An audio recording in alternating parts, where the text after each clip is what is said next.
দীর্ঘ ১১ বছর পর উৎসব মুখর পরিবেশে নেত্রকোনার কলমাকান্দা উপজেলা বিএনপির দ্বিবার্ষিক সম্মেলন অনুষ্ঠিত হয়েছে।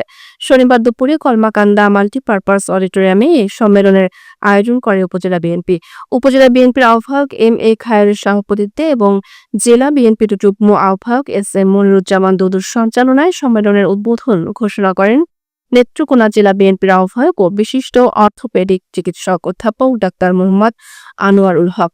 সম্মেলনে প্রধান অতিথি ছিলেন বিএনপির কেন্দ্রীয় যুগ্ম মহাসচিব হাবিবুন নবী খান সোহেল। বিশেষ অতিথি ছিলেন কেন্দ্রীয় নির্বাহী কমিটির ময়মনসিংহ বিভাগীয় সাংগঠনিক সম্পাদক মোহাম্মদ শরীফুল আলম।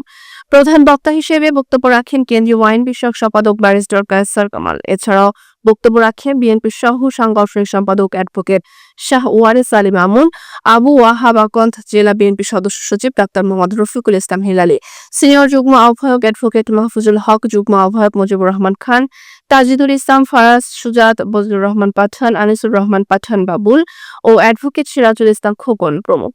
সম্মেলনের দ্বিতীয় অধিবেশনে কাউন্সিল অধিবেশনের মাধ্যমে সর্বসম্মতিতে খায়েরকে সভাপতি ও সাইদুর রহমান ভূঁইয়াকে সাধারণ সম্পাদক নির্বাচিত করা হয়।